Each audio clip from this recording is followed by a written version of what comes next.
तो संत किसको माने? संत कौन? महाराज जी, बाहरी वेशभूषा से देखा जाए तो कौन, और आंतरिक स्थिति से देखा जाए तो कौन? गीता जी अध्याय नंबर 15 के श्लोक नंबर 1 में स्पष्ट कर दिया, जो संत इस उल्टे लटके हुए संसार रूपी वृक्ष के पत्तों से लेकर मूल तक विस्तार से बताता है, भिन्न भिन्न बताएगा स वेदवित। नमस्कार दोस्तों, स्वागत है आपका आध्यात्मिक ज्ञान चर्चा में। दर्शकों, आज के स्टूडियो में हमारे साथ में श्री प्रेमानंद जी महाराज और दूसरा है जगत गुरु तत्वदर्शी संत रामपाल जी महाराज जी। प्रेमानंद जी महाराज के अनुयायी का प्रश्न है कि संत किसे माना जाए, बाहरी वेशभूषा से और आंतरिक वेशभूषा से संत किसे माना जाए। तो चलिए देखते हैं गीता जी अध्याय 4 के श्लोक 34 के अनुसार संत किसे कहा गया है। तो चलिए देखते हैं हमारे शास्त्रों में संत की परिभाषा क्या बताई गई है। चलिए हम देखते हैं प्रेमानंद जी महाराज के विचार, जिनके बाद हम देखेंगे जगत गुरु तत्वदर्शी संत रामपाल जी महाराज के विचार। तो संत किसको माने?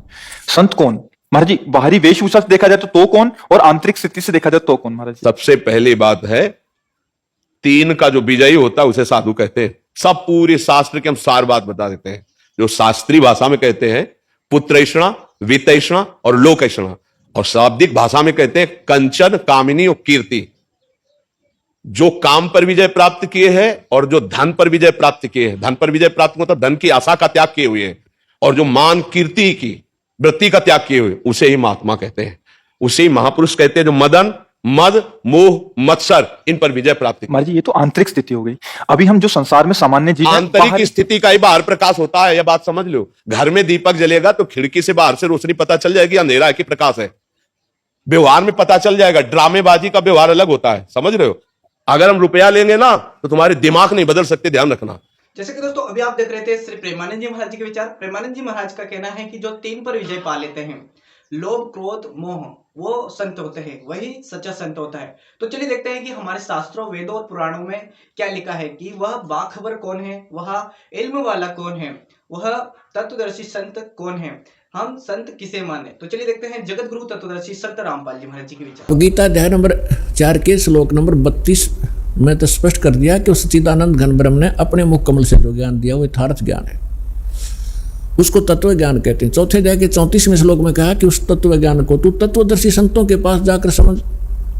जो परमात्मा आकर ज्ञान देता है वो मुझे ज्ञान नहीं। कौन कहता? गीता ज्ञान दाता श्री ब्रह्मा, श्री विष्णु, श्री शिव जी के पूज्य पिताजी।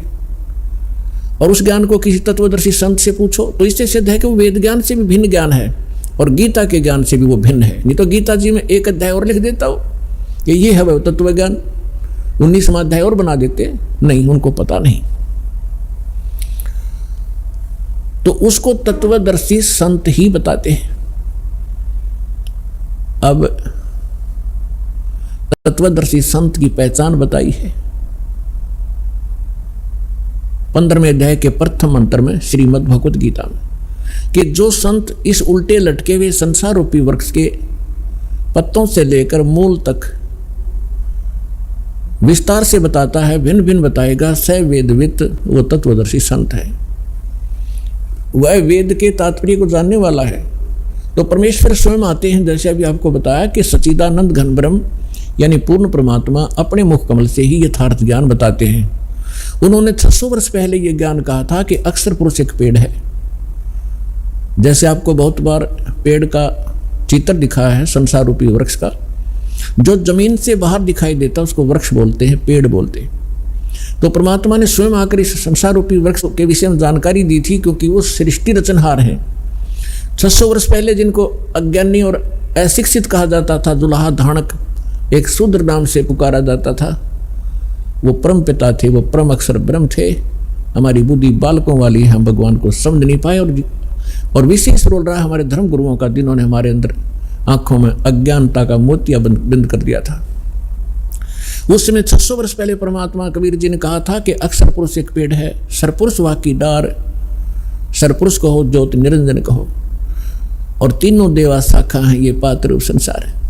और मूल स्वयं है। वो मूल बताने के लिए इस दास की सेवा दी है कि वो मूल कौन है। गीता अध्याय नंबर 15 के श्लोक नंबर 16 और 17 में 3 पुरुष है, सरपुरुष, अक्षर पुरुष।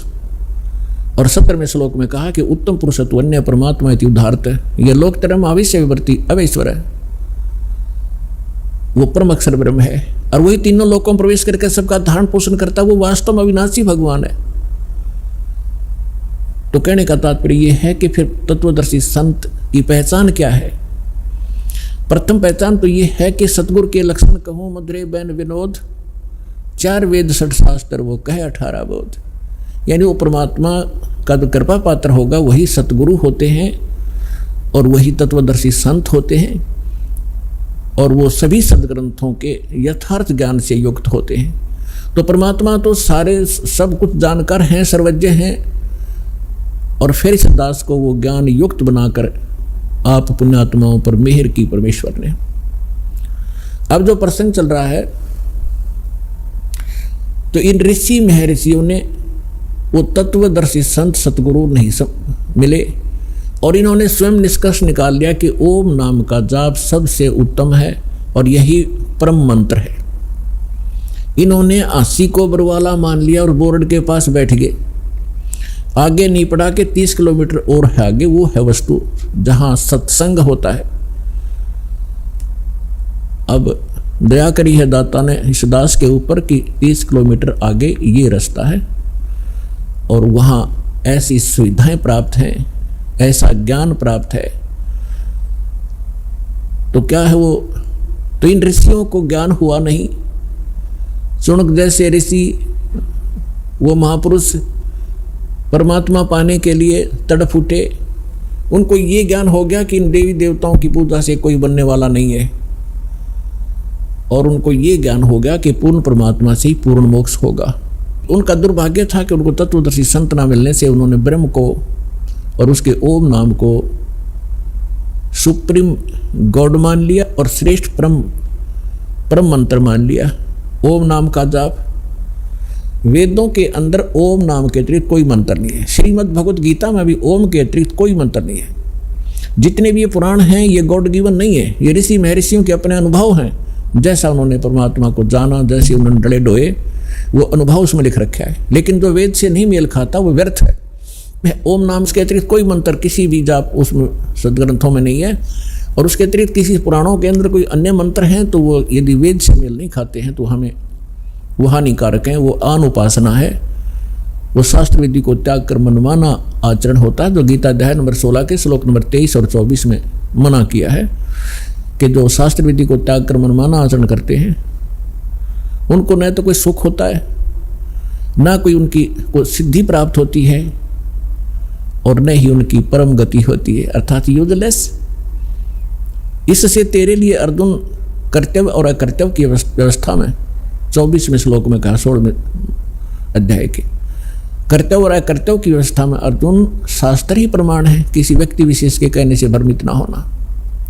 तो पुण्यात्माओं, दास वो साधना आपको दे रहा है जो हमारे सदग्रंथ गवाह हैं जिनके, और उसी से मोक्ष संभव है। और इसके साथ साथ जिन महापुरुषों का मोक्ष हुआ उन्होंने कौन से मंत्र, कौन सी साधना की, वो भी रूबरू कर रहा हूं, जिससे आपको दृढ़ विश्वास हो और आप अपना आसानी से कल्याण करा सकें। क्योंकि हम साधना बहुत की आपने, आज के नहीं हो, आपने सतयुग त्रेता द्वापर में भी बहुत गणे तप, बहुत गणे जप, इन नकली मंत्रों के और हठ योग किए हैं। परमात्मा के बिना ये आत्मा उसी दिन से तड़फ उठी थी जिस दिन से उससे बिछुड़ कर आई थी, क्योंकि जो सुख सतलोक के अंदर था इसको यहाँ कहीं प्राप्त नहीं हुआ। राजा बनकर देख लिया, रंग अपने आप ही बन जाता है, और फिर सेठ साहूकार बनकर भी देख लिया, वो सुख नहीं मिला। क्योंकि जो सुख है वो इस 21 ब्रह्मांड में उसका नाम निशान नहीं है।